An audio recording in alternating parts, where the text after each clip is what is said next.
seseorang atau mukamalan itu dalam kondisi ingin menyempurnakan bacaan, mukamalan ya istilahnya apa? Fi hali qaulika mukamalan fil qiraah. Ketika kita ingin menyempurnakan bacaan, ingin bacaan kita sempurna, satu hal yang penting, ada beberapa hal yang penting. Yang pertama, min ghairi ma takallufi, jangan terbebani, jangan tersusahi atau apa ya? Ya, min ghairi ma takallufi, jangan berlebihan. Itulah.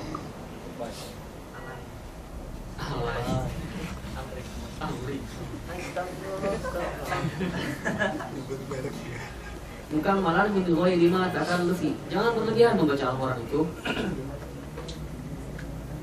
Tidak usah suara tinggi banget, barijeng pales. Dan juga pales, barijeng itu apa sih bahasa Indonesia? Udah gitu pales.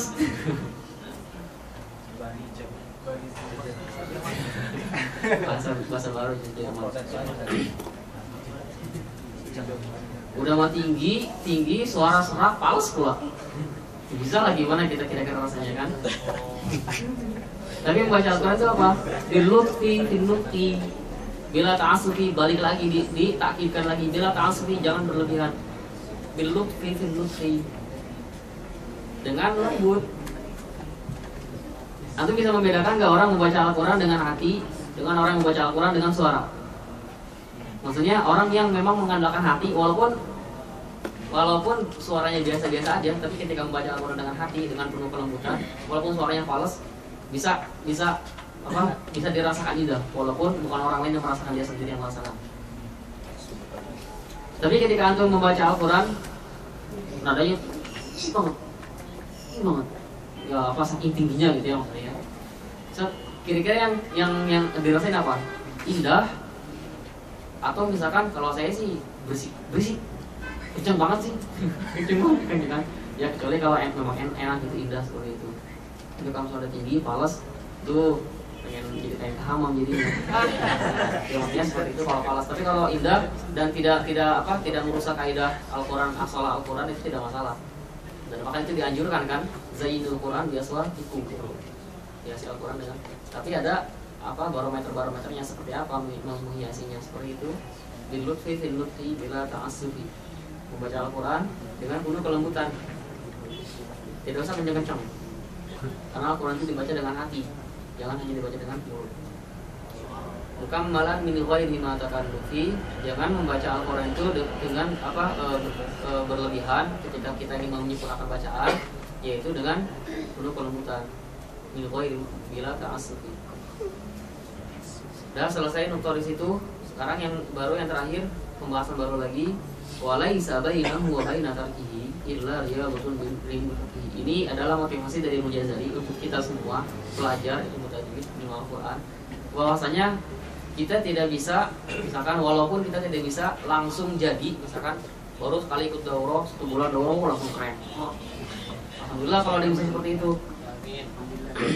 Tapi kalaupun tidak bisa, itu semua bukan hal masalah, karena laisa bainahu wa baina tarkihi, yang membedakan orang yang tahu tajwid dan orang yang tidak, atau orang yang membaca Al-Quran dengan tajwid bil fasahah dengan orang yang membaca Al-Quran tidak dengan tajwid, tidak fasih, itu hanya permasalahan lisan aja. Illa riyadhatun bil fiqh, kecuali latihan setiap orang bagaimana tergantung seseorang itu melatih lisannya. Semakin kita sering melatih lisan, bukankah itu semakin cepat kita bisa? Kita bandingkanlah, misalkan siapa ketua kita tuh, Bang Muklis sama Messi, main bola keren mana? Jauh. Messi lah jelas. Ikhlas agak Messi bertambah. Jauh. Messi lagi pincang.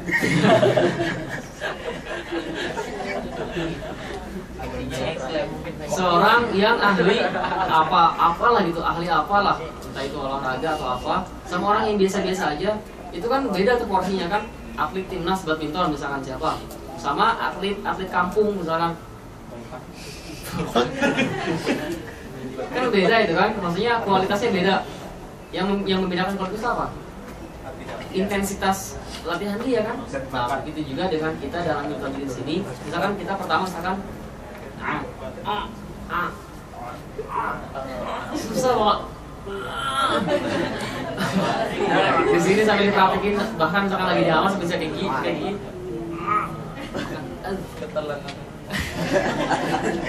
Dimanapun kita berada, dipraktekkan, semakin sering dipraktekkan itu insya Allah semakin cepat. Jangan nunggu waktu daurah untuk mempraktekkan tajwid, karena kalau nunggu waktu daurah atau nunggu waktu-waktu tertentu itu jelas ya bakalan lama hasilnya. Tapi setiap saat lagi di mobil, biarin aja dikatain orang ngomong sendiri gila apa ya.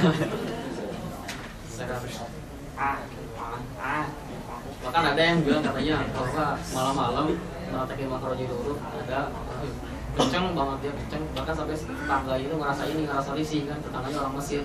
Dia sampai di ini langsung sampai di ini dia sendiri. Ya, tapi itu nggak masalah. Atau jangan jauh-jauh tetangga rumah lah, orang yang sekamar aja lah. Nggak masalah, maksudnya jangan memperhatikan orang sekamar, misalnya walaupun orang sekamar mikirnya nih orang masih sadar apa enggak sih? Ya seperti itu, maksudnya di sini motivasi bahwasanya kita semua itu bisa. Yang tidak bisa itu hanya orang yang tidak mau mencoba. Jadi seperti itu, kita waktu misalkan daurah itu hanya 1 bulan atau 2 bulan. Kalau misalkan hanya mengandalkan waktu yang pertemuan seminggu 3 kali itu bakalan lama. Makanya semuanya kembali kepada kita semua. Laisa bainahu wa baina tarkihi, bukan yang membedakan antara orang yang membaca Al-Qur'an bertajwid sama orang yang membaca Al-Qur'an dengan tanpa tajwid. Itu hanyalah tergantung bagaimana intensitas dia latihan rahangnya. Seperti itu. A. Misalkan gini. Billahi. Ada orang yang masih kaku misalkan katakan ada yang susah banget dibuka tuh. Pertamanya coba baru dia bisa. Setelah itu baik, sekarang pertengahan gitu lagi. Itu pertama-tama memang seperti itu, tapi itu kan masalah rahang. Insya Allah bisa. Dalilnya apa? Walaisa bainahu wa baina Jadi semua insya Allah kita bisa. Sampai di sini paham? Adapun ini di sini bayan muyasar makna tajwid itu tidak jauh dari apa yang tadi sudah disampaikan. Bisa dibaca sendiri. Bab tajwid kita sudah selesai. Bab tajwid sudah selesai. Ini istilahnya apa ya? Bab istirahat lah, atau bisa dikatakan apa ya? Rehat sejenak sebelum masuk ke tertib. Itu selesai kan? Bab tajwidnya aja. Belum boleh pulang. Ya, setuju. Nanti kan masih ada pertemuan kedua. Lanjut di tertib. Ada yang mau ditanyakan dulu nggak? Insya Allah nanti pertemuan kedua, karena waktu kita nanti ada beberapa bab yang tidak bisa di satu pertemuan kan. Ada juga beberapa bab yang bisa langsung disatukan, misalkan 3 bab dijadikan satu, 2 bab dijadikan satu. Ada yang seperti itu.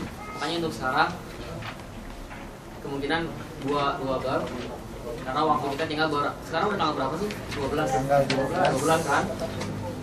Tinggal setengah bulan lagi. Setengah bulan berarti cuma berapa pertemuan lagi. Sedangkan kita masih di bait berapa sekarang? 34 itu.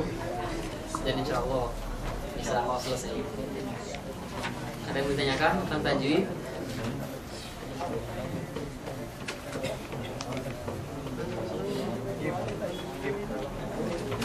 Tidak ada?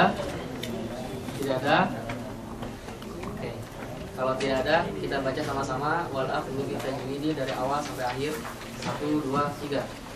Wal akhlu bi tajwidi hasmun lazimu man lam yujawwidil Qur'ana athimu li'annahu bihil ilahu anzala wa hakadha minhu ilayna wasala wa huwa aidan hilyatut tilawati wa zinatul adai wal qiraati wa huwa i'ta'ul hurufi haqqaha min sifatin laha wa mustahaqqaha wa raddu kulli wahidin li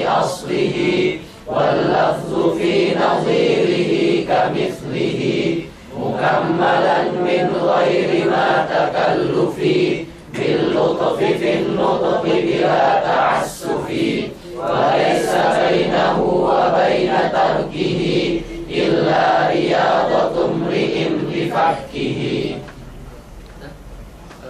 Coba perhatikan sebentar halaman 41, dibacakan saja. Insya Allah sudah paham semua. Tajwid mana sudah ya, tahsin, memperbaiki istilahan, iqol huruf muqaha ila akhir sama seperti tadi yang sudah disampaikan. Tujuan dari mempelajari ilmu tajwid itu apa? Yang pertama, ini yang paling intinya, supaya kita bisa mengucapkan atau membaca Al-Quran ala tammi wajhin, dalam bentuk yang paling sempurna, yaitu sebagaimana Al-Quran diturunkan. Yang kedua, belajar ilmu tajwid itu untuk menjaga lisan kita dari kesalahan-kesalahan. Itu yang paling penting. Kemudian apa yang menyebabkan mempelajari ilmu tajwid itu wajib? Yang paling intinya adalah tadi li'annahu bi'ila anzala, bi'lahu anzala at-tawatur. Karena ketika seseorang tiba-tiba berubah keaslian, berarti otomatis nanti kemutawatiran itu akan hilang di tangan orang tersebut. Waliyadzubillah. Wa tajwid sirrun fi fasahatil Quran. Rahasia seseorang membaca Al-Qurannya itu fasih dengan tidak, itu adalah dia tahu tajwid. Seperti itu, insya Allah dalam waktu 2 bulan kita berusaha supaya antum semua menjadi orang yang tahu tajwid.